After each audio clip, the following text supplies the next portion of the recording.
ngặt đó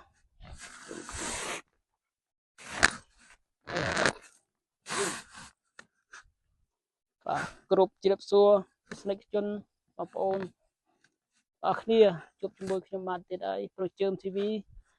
ក្នុងរាត្រីនេះដែរខ្ញុំបានមកដល់ទីតាំងមួយកន្លែងបងប្អូនគឺទីតាំងនេះគឺស្ថិតនៅវាលស្រែបងប្អូនគឺទៅនឹងព្រោះសាបទេបងប្អូនជឹងហើយកន្លែងនេះដែរគឺដើម្បីថានេះគ្វាគោក្មេងចាស់ហើយគាត់ដើរមកអញ្ចឹងគឺថាលងទាំងថ្ងៃតែម្ដងបងប្អូនគឺលងសាហាវមែនទែនតោះបងប្អូនបើចង់ឃើញនឹងទស្សនាជាមួយខ្ញុំទាំងអស់គ្នាថាវាមានហេតុការណ៍អីកើតឡើងតោះបងប្អូន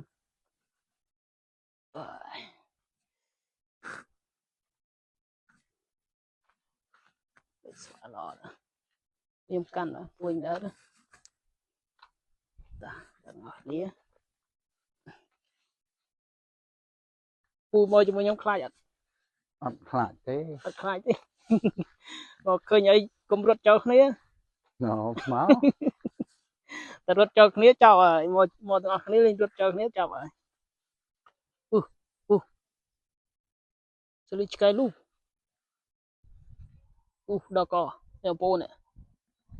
ខ្ញុំមកដល់ទីតាំងកន្លែងនេះពឹបគឺថាឆ្កែលូលំពងបងប្អូន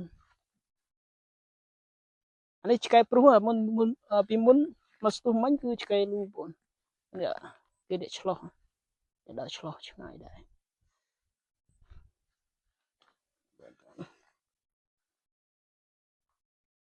អ្នកខ្លាចនឹមនេះអត់ខ្លាចមកអ្នកខ្លាចនេះឃើញស្អីហេតុការណ៍អីរត់ចោលគ្នាចាប់ហើយគេពូនោះគេនោះសណាខ្មោចណានេះពូពិលវិញជប់ពិលមែនពូចុះណាហ្វួយ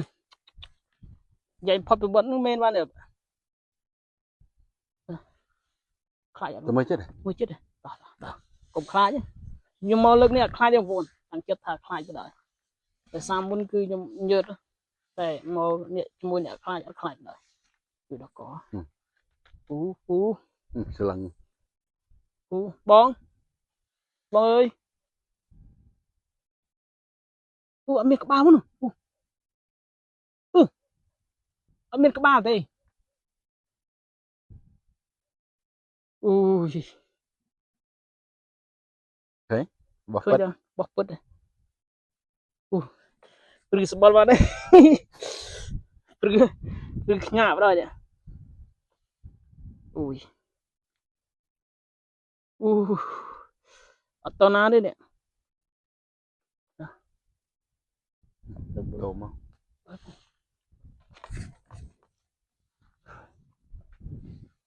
បងប្អូនអូយគួរខ្លាចតោះសិនណាបងប្អូននេះ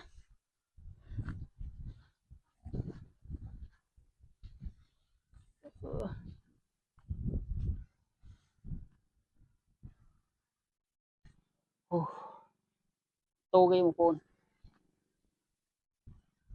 បាត់ហើយបងប្អូនអត់ឃើញទេបាត់ហើយថ្ងៃនេះមកអត់ខ្លាចទេបងប្អូនដោយសារមកជាមួយអ្នកខ្លាចគឺអត់មានអារម្មណ៍ថាខ្លាចទេគេមកបាទប៉ុណ្្នឹងឯងបងប្អូនអូយដល់តាមជួយ